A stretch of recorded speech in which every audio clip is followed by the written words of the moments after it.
High viewers, வாங்க சாப்பிடலாம். இன்றைக்கி என்ன சமையல்னு பார்க்கலாம். லைக் பண்ணுங்கள், ஷேர் பண்ணுங்கள், அவசியம் பார்க்குறவங்க அனைவரும் சப்ஸ்கிரைப் பண்ணுங்கள்.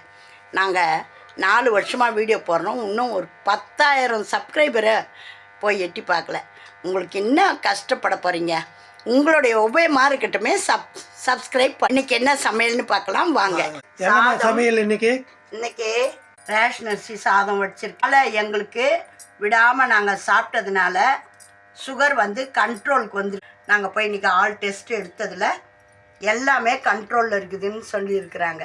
இதுதான் காலையிலையும் சாதம் வடித்து சாப்பிட்டுட்டு ஒரு டாக்டர் சொன்னார், நீங்கள் இட்லிலாம் சாப்பிட்றத விட சாதம் சாப்பிட்றது நல்லதுன்னாரு. இன்றைக்கி புதினா தொகையில் கோவக்காய் பொரியல், கொத்தமல்லி, புதினா, கருவேப்பிலை, இது மூணுத்தையும் எண்ணெய் விட்டு நல்லா துவலை வதக்கி ஒரு பிளேட்டில் வச்சுக்குங்க.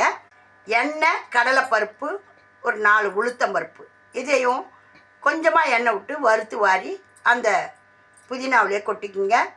அதுங்க கூட 2 பச்சை மிளகா, புளியும் வறுத்து அதில் போட்டுக்குங்க.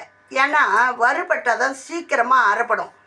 தேவையான உப்பு சேர்த்துக்குங்க, பெருங்காயம் சேர்த்துக்குங்க, தேங்காய் கொஞ்சோண்டு போட்டுக்குங்க. 2 பச்சை மிளகா, நான் வச்ச தொகையிலுக்கு 2 பச்சை மிளகா முழுசாக வச்சேன்.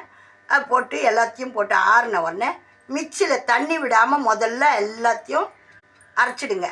அரைச்சிட்டு அதுக்கப்புறம் தண்ணி சேர்த்து அரைச்சிங்க.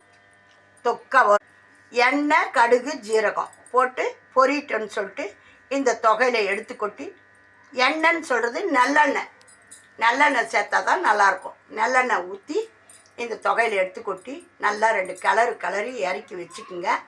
சாத்தில் பிடிச்சி சாப்பிடுங்க, அப்புறம் இருக்கும். இது வந்து கோவக்காய் பொரியல். எண்ணெய் போடுங்க, கடுகு, ஜீரகம் எல்லாம் பொரிட்டோம்னு இன்னும் பெரிய வெங்காயம் வந்தால் 2 பொடியாக அரிஞ்சு போட்டு நல்லா துவலை வதங்கட்டோன்னு சொல்லிவிட்டு ஒரே ஒரு தக்காளி போட்டு நாங்கள் இந்த கோவக்காயை எடுத்து அலசி போடுங்க. போட்டு நல்லா இதையும் நல்லா செவுக்க வதக்கி தண்ணி திட்டமாக வச்சு உப்பு, மஞ்சத்தூள், மிளகாத்தூள் போட்டு நல்லா கத்திரிக்காய் தொக்கு வர மாதிரி மூடி வச்சு நல்லா சிம்மில் திட்டமான தீயில் வச்சு அப்பப்போ எடுத்து கிளறி விட்டு நல்லா தொக்கா வரும்படி பண்ணி எடுங்க. சூப்பர். தயிர் புளி ரசம். சப்ஸ்கிரைப் பண்ணி பாருங்கள். நாங்கள் 4 வருஷமாக வீடியோ போடுறோம். இன்னும் ஒரு 10,000 சப்ஸ்கிரைபரை போய் எட்டி பார்க்கல. உங்களுக்கு இன்னும் கஷ்டப்பட போகிறீங்க. உங்களுடைய உபயமாக இருக்கட்டுமே. சப்ஸ்கிரைப் பண்ணி